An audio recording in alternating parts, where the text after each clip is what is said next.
Purple Daily is daily Vikings entertainment. We just want the Vikings to win a Super Bowl before we die. I will ride with this group. Seriously, man. Please. And away we go. Okay, Vikings Vent Line every weekend on the Purple Daily YouTube channel and podcast feed. Hit that like button and subscribe button for daily Vikings entertainment. Maybe as you're trying to figure out what team I should root for in the offseason going forward, and you've discovered Purple Daily, this is your home for daily Vikings entertainment. And Vikings Vent Line lives on in the offseason once a week with myself. I try to bring on a couple fans every week to talk about the offseason, the upcoming season, what happened the previous year. So if you'd like to be on a future episode of Vikings Vent Line, you can hit me up. It's vikingsventline@gmail.com. Shoot me an email there, and I can get you on a future episode. You can also reach out to me via the Score North app or on my Twitter @Dex's Tweets. Would love to hear from you if you have some takes on the upcoming season. Hit me up, vikingsventline@gmail.com. Standard Heating also powering this episode of Vikings Vent Line. You know, if that HVAC or that furnace is on the fritz, I highly recommend getting Standard Heating a call.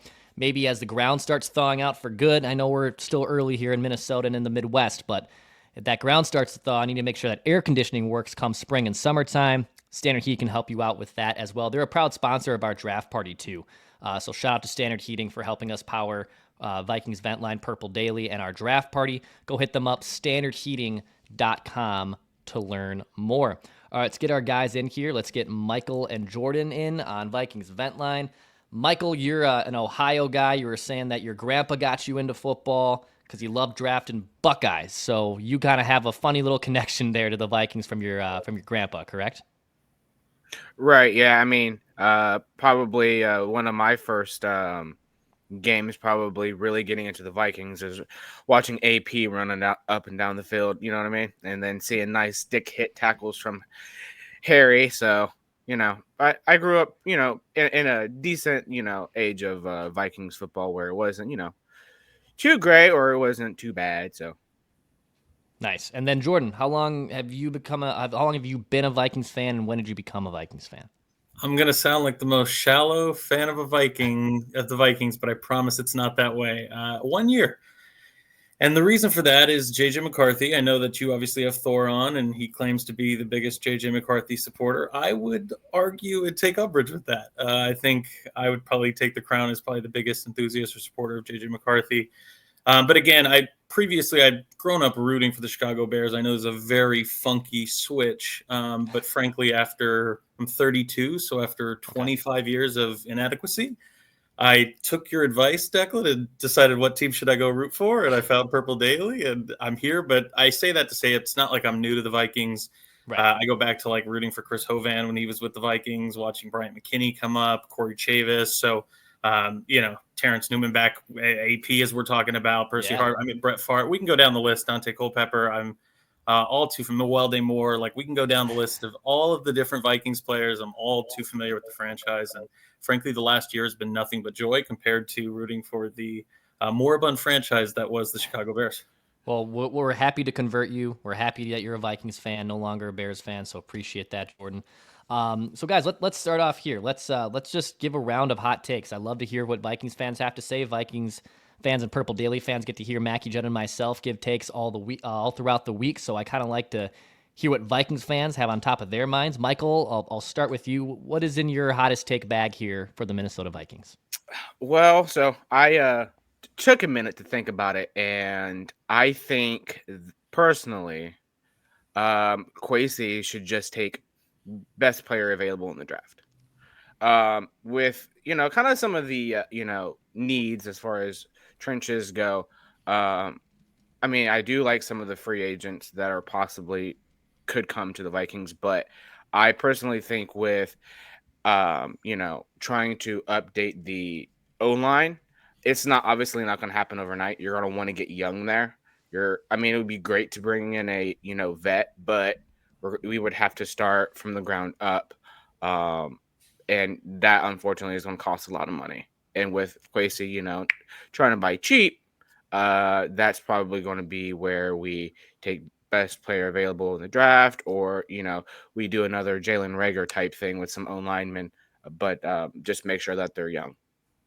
You know, there's a lot of thought process into probably trading back for the Vikings. Kwesi's done it before, kind of burned him the first time. He traded a pick up to get J.J. McCarthy. But you're right that there hasn't been, honestly, a lot of chatter. Just take BPA. Just take the best player available. There's no need to overthink or overcorrect this decision. I think it's a fair take because we're all thinking about what could they do, who's going to be on the big board. There's likely still going to be a stud there at 24, and there's no real need to continue to move back if you feel it doesn't make sense and there's a stud there. I mean, they kind of did that with Jordan Addison. He was a guy that fell, best player available. They snag Addison. It works out pretty well. So I like the BPA take. Jordan, how about you, man? What is your hottest Vikings take? Yeah, it's interesting, Declan. I am going to be a bit of a Garrett Bradbury defender here. Okay. I hear a lot of talk from obviously yourself, Mackie, Judd, regarding Drew Dahlman, and I think that it's often overlooked that Drew Dahlman is probably a high-interest target, a high target for teams like the 49ers, teams like the Chicago Bears, other teams that need a pivot. And I think that it's often overlooked that Garrett Bradbury has not played with two solid guards pretty much throughout his entire career. And again, I think we all understand here that the Vikings haven't had a solid interior offensive line since probably the Hutchinson days. So I think you can eliminate a single problem or creating another problem by trying to swap in a center that frankly would need to learn the system, learn the protections, learn the tags alongside your young quarterback in J.J. McCarthy, as opposed to having a guy in Garrett Bradbury that understands how to set the protections, takes that off J.J. McCarthy's plate.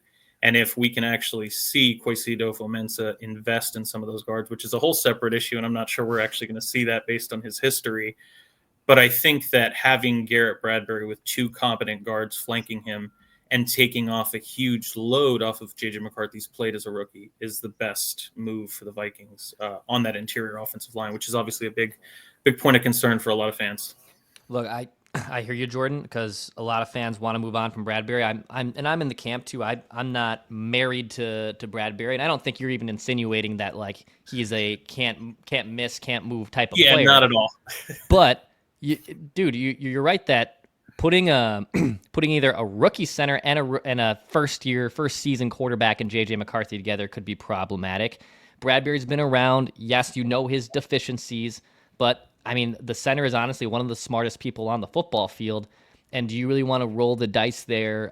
Even though it might be improving things on paper, and I still think there's probably a better center out there that isn't Garrett Bradbury, but it is a gamble to kind of basically mess up that entire O-line. And I think, Michael, you brought the point in your hot take that it's going to be hard to fix the offensive line just overnight in one offseason, or honestly in one wave of free agency and one draft. So there's going to be some stepping stones to get there. So sticking with Bradbury, I don't think is like malpractice or that Kwesi should be fired or anything like that. In fact, I think there is a path where Garrett Bradbury is still your starting center. And honestly, he probably is still the favorite, even before free agency has started here, to be your starting center in week one. So right. I like these rounds of hot takes. And I honestly think this is just me, but the 2019 O-line, any really standout player on there, and kind of that, obviously that was his rookie season, get thrown in. We had Rick Dennison as the O-line coach. So I mean, it's kind of like, where's the new starting point at? And I agree with Jordan. It's not all Garrett Bradbury. Yeah, does he have his issues? Yes, but when he's been in the system and he knows everything, sometimes knowledge has got to outweigh the talent. And, we can look at Harry for that. He's not as good as he was 5 years ago. But, I mean, he's got the knowledge. He could be back here for another season. I think Garrett Bradbury, to be honest, will probably be here for the next 2 or 3 years just because of all that wealth of knowledge. I mean, that might be a hot take in itself, but I do agree that, just cutting, Garrett's probably not the best idea. Well, and I'd just quickly add that I think Garrett Bradbury has a skill set that maybe we as fans overlook or don't appreciate. Obviously, the deficiencies are that he's always been a small center, and you're inherently going against a problem when you're playing a lot of odd fronts with zero techs and nose tackles like Dexter Lawrence that have the ability to crush that pocket. And I get that that's an issue. Putting two big guards to his left and right where he can ace block with those guys is helpful. And the skill set that I think that we as fans tend to overlook with Garrett Bradbury is his ability and particularly mobility to move in that zone scheme on angle blocks, to get out there laterally, to seal off and wall off defenders, to create zone lanes and cutbacks for an Aaron Jones, for hopefully a new running back this offseason. I think that is a skill set that if I know Declan, you've previously mentioned, what if we just ended up cutting Garrett Bradbury? I think you'd see another team latch on to Bradbury very quickly for that skill set. I'm not saying he's Jason Kelce, far from it, but it's that same type of idea of what do you get when you have a really mobile center? And that's what led Spielman to draft him in the first round. He is 100% a starting center in the NFL. Like, there's no real debate there. And he has a path to being he's been a good zone blocking guy. He's good in run protection. He can help you kind of establish a lot of that stuff. We saw that with Kubiak with the Vikings. But there's room for improvement, but you could also do, a lot worse than Garrett Bradbury too. So we'll see, I guess, kind of how the Vikings hedge their bets there with the rest of that offensive line. On the defensive side, so if the Vikings can only keep one of these guys, and maybe they can end up keeping both, we'll certainly see how it happens. I guess, Jordan, do you want the Vikings to keep Byron Murphy Jr. or Cam Bynum? If you can only keep one of them for 2025, which one would it be? Declan, this one isn't hard for me. I would take Byron Murphy and retain him, and I'd let Cam Bynum walk in an instance. And that I shouldn't say it's not hard for me. I understand the value of Cam Bynum. I understand that he's probably a glue guy in that locker room. He understands the scheme. I think Brian Flores coming back helps a lot of that defensive secondary. And obviously we're talking about two secondary members there. He has some highlight plays. He has the interceptions. Obviously that glue guy comes from being a guy that has his celebrations. But frankly, if we're honestly talking about Cam Bynum's game, I don't think you can really tell me what his specialty is, what he actually provides to the defense. He doesn't have some exceptional amount of range as a free safety in the post. He has quite a few bad plays where he's not able to actually take down and fill the run and fit the run with a running back. I think about the Jahmyr Gibbs touchdown that ultimately was his fault for taking the wrong angle. So to me, it's not particularly a hard question, and safety positional value is a bit of a murky position when you consider what else is out there. I obviously heard Mackie and Judd and yourself, Declan, talking about Javon Holland, and I'd love to go deeper on that. He's a fantastic player and somebody that really dwarfs what Cam Bynum offers with respect to and I'll try to wrap it up here. But ultimately with Byron Murphy, he's a player that, and I know he's coming off of a hot year. I'm not telling you he's going to replicate that, but this is a guy that's been a total pest and nuisance for offenses, and it's why he was the first pick of the second round when the Cardinals drafted him. He comes from DBU. Washington University just continuously pumps them out. And you're talking about a guy that's probably best in the nickel, but has the ability and the versatility to also play on the boundary. And he is really just a scrappy player. I call him kind of like the scrappy dog of this secondary, where good luck trying to play through the catch when he's defending you.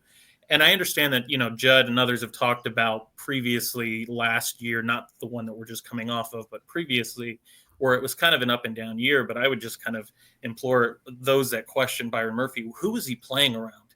That was all of essentially Donatel's guys and Brian Flores trying to make chicken stuff out of, soup out of chicken stuff, if you will. I don't know if we could say that on the show. So ultimately, I think Byron Murphy is a guy that I would pound the table to bring back. And I think that, from Doogie and others that are talking about it, it seems like that's the way the Vikings are leaning as well. We'll get your thoughts on Javon Holland here in just a second, Jordan. But Michael, how about you? Would you rather them keep Byron Murphy over Cam Bynum, or are you more team Bynum over Byron Murphy? As much as I like Bynum, I really liked him, just his personality and everything. In the instance that maybe, this could be potentially Beeflo's last year, we don't know what his shelf life is going to be. I think that keeping Cam Bynum might not be a very good idea, just in case if they don't bring in somebody that's kind of Beeflo-esque or going to be as strong as a good DC, that Byron Murphy is the better option. You could probably fit him in probably to any, compatible scheme, and he could still perform. Bynum, on the other hand, not sure if he's really for that, I'm the, guy on the field. If you're going to do that, you might as well go ahead and just, get some, either another UDFA who's actually pretty decent, or maybe spend a late round pick on a safety, or if you pick one up in free agency to throw back there with Theo Jackson. I don't see them spending a whole lot on that safety room anyway, kind of treating it like the guards have been the last couple of years. But I do think that, Cam is a good locker room guy, great for the team, but, we're trying to win a Super Bowl. So Javon Holland's going to obviously cost a pretty penny, most likely. His contract projections have been high up there. I mean, he has good body of work. Last year was a little different story, but Brian Flores has familiarity with him. So Jordan, your team go after Javon Holland if the price is right, or are you throwing a big bag at him? How would you like the Vikings kind of go about getting him?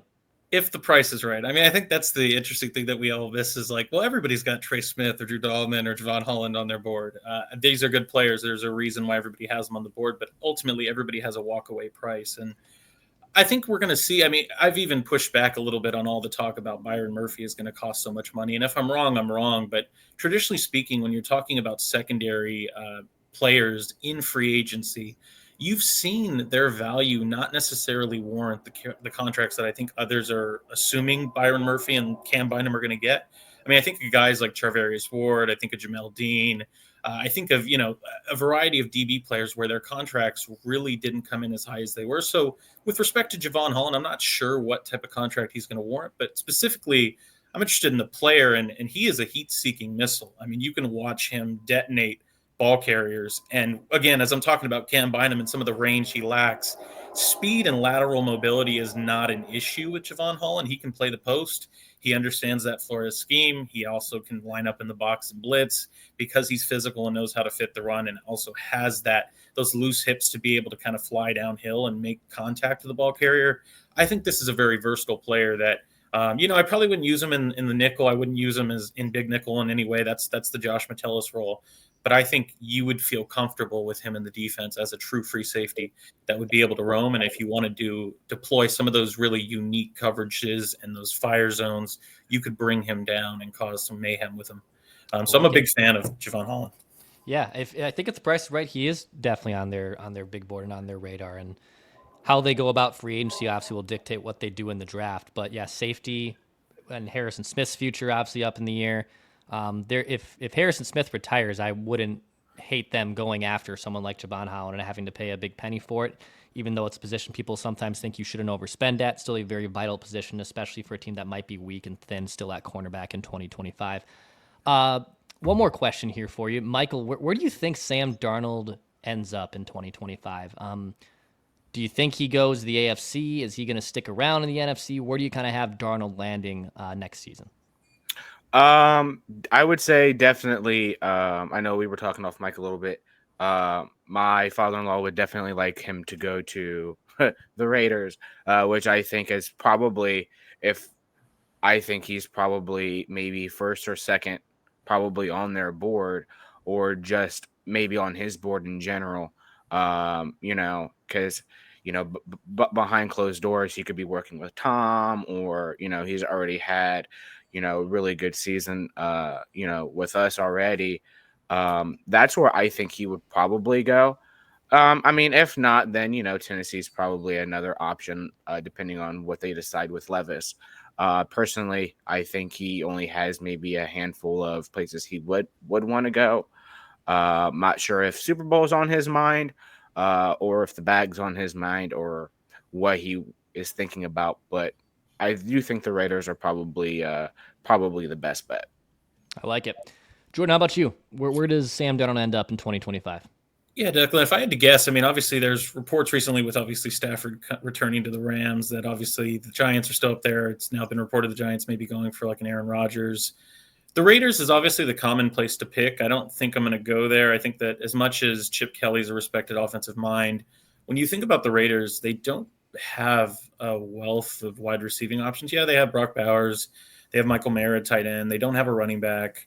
Their defense is fine. It's a solid place, but then you're also going to a hellacious division to try to compete in. So to me, I end up going with the Colts. I know that seems like a little bit unorthodox, but they've talked about bringing in competition for Anthony Richardson. And I think that Chris Ballard and Shane Steichen are absolutely on the hot seat. I wouldn't say it's maybe as hot as what's going on in New York with, Brian Dable and Joe Shane. But fundamentally, I think that Anthony Richardson may have lost a little bit of clout in that locker room with, ultimately tapping out when he was too tired and it's been uneven. You could pitch a Kirk Cousins or something of that sort, but I don't see Ballard wanting to go that old veteran route again. You also need somebody that truly can compete and play. And I'm not sure if Kirk or, they tried that with Joe Flacco last year. So I think that they need a real competent player. And Richardson's still on that rookie contract. You get Sam Darnold for probably that 35, 40, low 40 million deal. And it's not like Sam isn't used to competition. I mean, he just had to come into a situation in Minnesota where they had a rookie that presumably could have taken the reins, and obviously McCarthy got hurt. But I see a situation where Shane Steichen's a well-known quarterback developer. They do have a great running back in Jonathan Taylor. They do have a decent offensive line. They just brought in Lou Anarumo as their defensive coordinator, so I expect their defense to be competitive. It's a weak AFC South division continuously. And then you talk about the receiving core with Michael Pittman, with Josh Downs, with Alec Pierce, with the Texas wide receiver Adonai Mitchell. So to me, there's a lot of opportunity there with the Colts, and it makes a lot of sense for Ballard, for the Colts, for Shane Steichen to have a guy that they could absolutely put in the place of Anthony Richardson if the Richardson experiment went south. Yeah, I can see it too. It does make some sense to kind of dabble in both those teams that maybe need a bridge quarterback, don't want to commit long term, but can still maybe afford giving a big bag to someone like Darnold who can still secure that. And then maybe down the road, he still performs as well as he did for the most part, like he did in 2024. And then he has another nice career there with his next team. So I like it. Good batch of takes here. Michael, before we wrap up, any other hot takes, any shout outs you'd love to give here on Vikings Vent Line? The floor is yours. I do think, and I don't know if it's been talked about recently, but I do think that the Vikings are going to target maybe not a position of need, but a position of depth as far as maybe wide receiver. Maybe we go back into the running back bag, which I do hope they pick up Travion Henderson or Quinshon Judkins. That's just me. That's really what I would prefer on them. If they keep Jones, I think they go for Judkins. If not, they keep Cam Akers and they go for Henderson just because, they are both very explosive running backs. I think Henderson's a little more like Jones, just, kind of beefy, just hit you right up the gut. And then, you get loose, you got him down for 50, 60 yards. But, on the show, I would like to thank my fiance for putting up with all my stuff. She'll sit there and watch the football. She'll, kind of give me some grief when they lose. She's even told me to pick another team. Which is kind of hard to do when you have a Vikings tattoo on your leg. So, and then, I also got my 1-year-old son a Vikings hat. So he's kind of in it without knowing he's in it and the pain along the way. I like it. I love it. It's a family affair. Jordan, how about you, man? Any last takes? Any shout outs you'd love to give here on Vikings Vent Line? Go right ahead. Thank you, Declan. Last take. I think I'm hoping that Kwesi and company, Ryan Grigson, et cetera, in the Vikings front office learn from the 23 offseason of taking a more measured, multiple dart throw approach to signing free agents and not feeling the need to throw some mega bag at one or two guys. I think that this has paid off when you saw what happened with Van Ginkel and Bernard. Mm-hmm. You've seen it pay off with Tillery and bringing back Bullard. I think that would be a better way to attack the interior offensive line as opposed to spending it all on one guy. I think you'd be best off to try to take a couple more measured approaches. I've mentioned previously, and it sounds like the Raiders' exclusive restricted rights free agent, Jordan Meredith, may be locked up with a qualifying offer. But instead of throwing it all, and I know Trey Smith's no longer available, but instead of throwing it all at a Will Fries or had it been a Trey Smith, going with like a couple B-level guys, a Tevin Jenkins, a Jordan Meredith, Tristan Colon from Arizona. I think having that multiple measured approach provides you depth. And when you're talking about these units that tend to be the sum of their parts, where, only as good as their weakest link, you need depth. And so spending it all on one guy, if that guy gets injured, it doesn't work out, I don't think you're in a much better spot. So that's kind of my take. And then as far as shout outs, I just want to shout out yourself, Declan, Purple Daily. I think you Judd, Mackie, yourself do a great job. You give me content to listen to every day. I'll ride with Michael there, and my wife putting up with my crazy football nonsense. I actually took her advice. She said, if the Bears make you so upset, then find a team that makes you happy. And it was a fantastic 14-win season. I've never had as many highs probably in my life, because I understand the Bears went to a Super Bowl and that was an embarrassment with Rex Grossman, but everything's been fantastic on the Vikings side, and I enjoy every interaction I have with Vikings fans. So Declan, Michael, I really appreciate you both for having me on. It's been a great chat. Yeah, guys, thank you. Great takes here from both of you. Michael, Jordan, appreciate you guys coming on. Michael and Jordan, not Michael Jordan, Michael and Jordan. I like that there. Nice Good little combo. Exactly. Great combo. Hey, hit the like button, subscribe button, and then if you're a Vikings fan, you'd like to come on this show and sling some takes, please hit me up. It's VikingsVentLine@gmail.com. I'd love to hear from you.